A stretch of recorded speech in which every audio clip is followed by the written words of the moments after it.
गोश्त जो है मैं समझता हूँ हफ्ते में 1 से 2 दफ़ा करना चाहिए, लेकिन हमारी चूँकि आदत ये हैं जो हम बड़ी ईद पे भी गलती करते हैं, बहुत सारे लोग के खाना एक तो बहुत ज़्यादा खा लेते हैं, साथ उससे बड़ा नुकसान क्या करते हैं कि खाना खाने के साथ साथ फुल ठंडा पानी या कोल्ड ड्रिंक, अगर ठंडी ना हो तो पीते ही नहीं है। तो ये अब आपने गोश्त खाया, मटन है, बीफ है, उसके ऊपर से आपने जब ठंडा पानी या बोतल पिया ना, तो ये जो कोलेस्ट्रॉल वाला मरीज़ है वो तो फंस गया, उसका तो कोलेस्ट्रॉल ज़्यादा हो जाएगा। ठीक है, तो फौरी तौर पे ठंडा पानी ना पिया जाए, बल्कि इसकी जगह पे अगर दही की लस्सी, बेहतरीन है कि आप दही की लस्सी सुबह गोश्त खाने से आधा घंटा पहले पी लें या खाना खाने के बाद पी लें।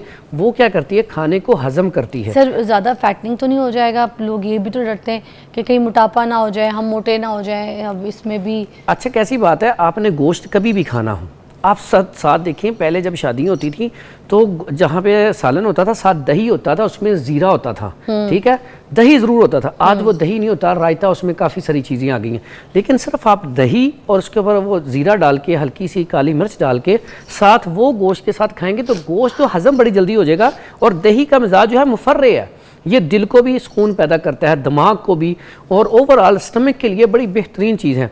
अगर आपने इतना ज़्यादा गर्म गोश्त खाया तो उसके साथ अगर आप दही साथ ले लेंगे तो आप तो एक तो खाना अच्छे तरीके से हज़म हो जाएगा।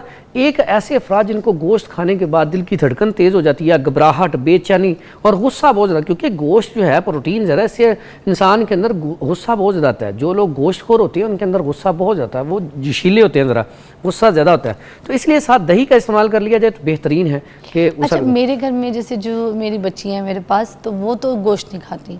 वो कहती है हमें तो डॉक्टर ने मना कर दिया, हमारे मैदे का मसला है। और वो बेचारी कब से, जो बच्ची हैं, मुझे लगता है कि उनके लिए बहुत अभी ज़रूरत है गोश्त। ठीक है ना, 19-20 साल क्या उम्र होती है, ये तो वो एज होती है जिसमें आपको गोश्त की शदीद ज़रूरत है, प्रोटीन आपको चाहिए। मगर पता नहीं वो कौन से ऐसे डॉक्टरों के पास जाती हैं, मुझे नहीं पता, जिन्होंने उनको कहा है कि तुम्हारा मैदा ख़राब है तो तुम लोगों ने ना गोश्त नहीं खाना। वो बेचारी 9-8-10 साल से गोश्त नहीं खाती, नहीं चखती।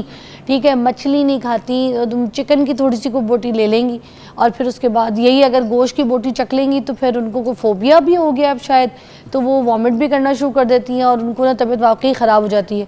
तो मैदे की दवाइयाँ भी उनको पता नहीं कौन कौन सी दी हुई हैं पुड़ियाओं में। अब इसमें होता कि ऐसे अब बच्चे सुनते कोई नहीं है ये। मैं ऐसे अफराद, ऐसी बच्चियाँ जिनको ये प्रॉब्लम है, अब उनकी अब कभी भी अब टेस्ट करवाएंगे या वैसे वो आपको बताएंगे मैदे के अंदर जलन होती है, मैदे वाली बड़ी आंत के अंदर।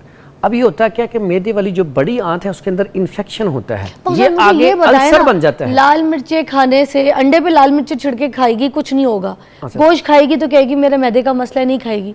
मैं इतनी 9-10 साल से इस चीज़ पे परेशान हूँ। मैं इसको कहती हूँ हेयर फॉल हो रहा है इसी वजह से, गोश्त नहीं खाती हो, ठीक है, मछली तुम नहीं खाती हो, ठीक है, दूध तुम नहीं पीती हो। अब इस तरह की वो चीज़ें बच्चों को डॉक्टर ने सख्ती से मना किया हुआ, नहीं गर्म है मत खाएं। कुछ ऐसा होता है कि जब दिमाग में बात बैठ जाए ना किसी के, अब बच्चियों के दिमाग में वो बात बैठ चुकी है कि नहीं वो हालांकि उसका नुकसान नहीं होगा।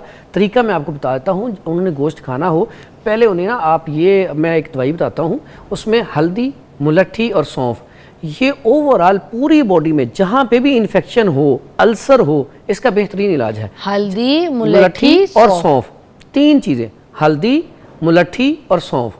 हल्दी आपको पता है इन्फेक्शन के लिए, इन्फ्लेमेशन के लिए सबसे बेहतरीन। सर इनको तवे पे अगर हम गरम करके इसका पाउडर सफून बना लें, कर लें या वैसे ही कर लें। ये देखें, ये आम, ये अब हल्दी है तो हम ना हल्दी खुद ये इसको बीजते हैं और खुद इसको फिर आगे इसका सारा प्रोसीजर करते हैं, उबालते हैं, उबाल के इसको ये पाउडर फॉर्म में करके अपने स्टोर पे बेचते हैं। ठीक है, तो ये ओरिजिनल हल्दी आप जब लेंगी तो उसका टेस्ट ही ज़्यादा होता है। ठीक है, और ये मुलट्ठी क्या काम करेगी? मुलट्ठी में तो चलो पेट के, मुंह के अमराज, मैदे के लिए सब। मुलट्ठी जो है आपके लंग्स में इन्फेक्शन हो, आपके उसके बाद यूरिटरी ट्रैक में इन्फेक्शन हो, आपके मैदे के अंदर इन्फेक्शन हो, ओवरऑल जहाँ जहाँ भी इन्फेक्शन है उसके लिए बेहतरीन किस्म की चीज़ है।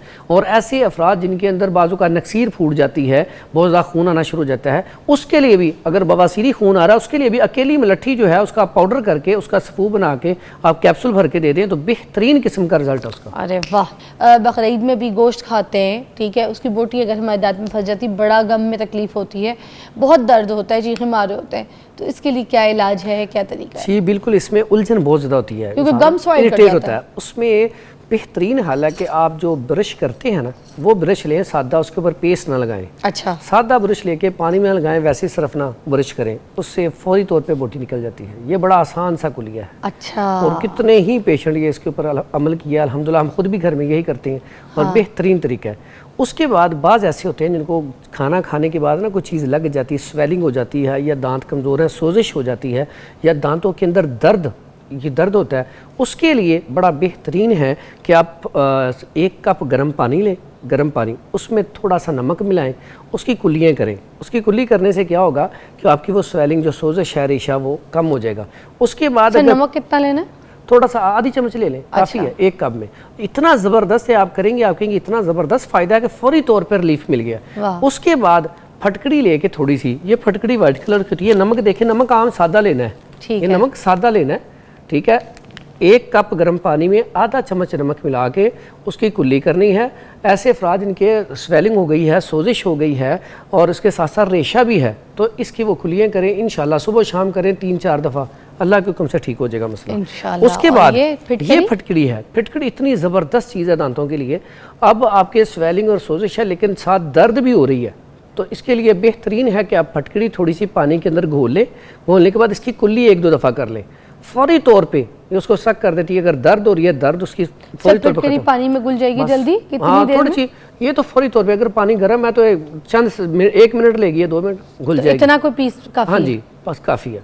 तो इसके आप कुल्लियाँ करें, अल्लाह के हुक्म से इंशाल्लाह आप दुआएं देंगे, फौरी तौर पे आपको रिलीफ मिलेगा। फिटकरी क्या काम करती है? फिटकरी जो है फौरी तौर पे जहाँ पे भी इन्फेक्शन हो, एक तो ये मुंह के जो छाले होते हैं अक्सर, उसके लिए कुछ नहीं है आपके पास, यही पानी में घोल के तो आप 2 कुल्लियाँ कर लें, 3, अल्लाह के हुक्म से 1 दफ़ा या 2 दफ़ा करें, छाले मुंह से खत्म हो जाएगा। जो बच्चों के मुंह में भी छाले पड़ जाते हैं, ठीक है, खाते पीते कुछ नहीं, तो उनको भी करवा सकती हैं। अच्छा। उनके लिए तो वैसे वो चूंडी, आपने शायद सुना हो, वालदा से नाम, तो पहले औरतें ना चूंडी बना के रखती थी। हाँ। उसमें होती थी कूजा मिश्री, कोल डोडे, सब्ज़ इलायची, ठीक है, तो वो 3-4 चीज़ें वो पाउडर करके ना रखी जाती थी घरों में, ठीक है, तो वो भी बड़ी बेहतरीन है, ठीक है। उसमें कोल डोडे हैं और उसमें कूजा मिश्री है, ठीक है, ये और सब्ज़ इलायची है, 3 चीज़ें हैं। उसमें आप ग्राइंड करके रख लें, बेहतरीन रिजल्ट है उसका। आप उसमें जो है मुंह के छालों के लिए सिर्फ बच्चों के ऐसे लगाएंगे, मीठी होती है, बच्चे खा भी जाएंगे तो कोई मसला नहीं, छाले भी हिल कर जाएंगे, है, ठीक है। अच्छा, अब हमें ये बताइएगा कि वो जो आप कह रहे थे ना कि गोश्त जब गल जाए तो उसको तरीके से खाएं, तो क्या अब हम गला हुआ गोश्त खाएंगे तो ही हमें उसकी इफादियत मिलेगी, या फिर हमने उसको बहुत ज़्यादा अगर ओवर कुक कर लिया तो लोग कहते हैं कि नहीं उसमें फ़ायदा नहीं है, तो ये जो इसमें हम फंसे में इसका बता दें। इसमें सबसे बेहतरीन अगर देखा जाए तो गाँव में पहले ना वो हंडिया होती थी, ठीक है, वो कच्चे बर्तन जो होते थे, मट्टी के बर्तन। अब मट्टी के बर्तनों में देखें तो जैसे हम उबाल के सब्ज़ी खाते हैं ना, इस तरह का गोश्त तैयार होता था, उसका टेस्ट भी ज़्यादा होता था, ठीक है। आप इसको गलाएं लेकिन एक लिमिट तक। हम क्या करते हैं, प्रेशर कुकर में जब हम बनाते हैं ना, तो उसमें इसकी अफादियत कम हो जाती है, क्योंकि आप थोड़े टाइम में इतना हाई टेम्परेचर पे इसे ले जाते हैं जिसका नुकसान होता है, इसकी जो प्रोटीन्स है वो कम हो जाती हैं। तो इसलिए ना बहुत ज़्यादा गला हो, ना बिल्कुल कच्चा हो, ठीक है, जो हल्का बिल्कुल बाज़-औक़ात बिल्कुल कच्चा होता नहीं। आप दरमियानी आंच पे दरमियाना से इसको रख के वो बनाएं तो बेहतरीन है। और ज़्यादा अच्छा है कि अगर आप वो हंडिया ले आएँ कच्ची वाली, तो उसमें तो कमाल का टेस्ट भी अच्छा होगा, जल्दी भी गलता है क्योंकि उसमें दम स्टीम अच्छी होती है, उसमें गलता भी सही है। और आप कभी भी याद रखें, उसमें आप सब्ज़ी बनाएंगी, आपको सब्ज़ी की खुशबू आएगी, सब्ज़ी का टेस्ट आएगा।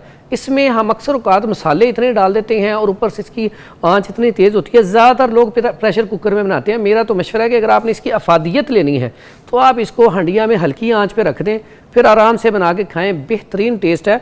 मैं कहता हूँ जो बकरे का गोश्त है, ऐसे अफराद जो बीमारी से उठते हैं या बहुत ज़्यादा कमज़ोर होती हैं, नकाहत होती है, HB उनका कम होता है, तो बकरे का गोश्त उनके लिए नेमत है। उन्हें चाहिए कि ये बकरा ईद पे वो ज़्यादा खाएं, ठीक है। यानी कि अगर आप वो खाना खाते हैं तो रोटी कम खाएं और वो सालन ज़्यादा खाएं, तो उससे क्या होगा 3-4 दिन में आप देखेंगे एनर्जी लेवल आपका कितना अच्छा हो जाता है। रियली जी। एक ब्रेक लेते हैं, ब्रेक के बाद मिलते हैं। और ये जो लोग आपको कहते हैं ना आपका मैदा ख़राब है, गोश्त नहीं खाइएगा, तो ऐसे बच्चों को समझाइए कि ये जो भी जिस डॉक्टर के पास हम गलती से चले गई थी या चले गए, तो उसके बाद उन्होंने जो कह दिया, हर चीज़ पत्थर पे लिखी लकीर नहीं है, जो कह दिया वही होगा।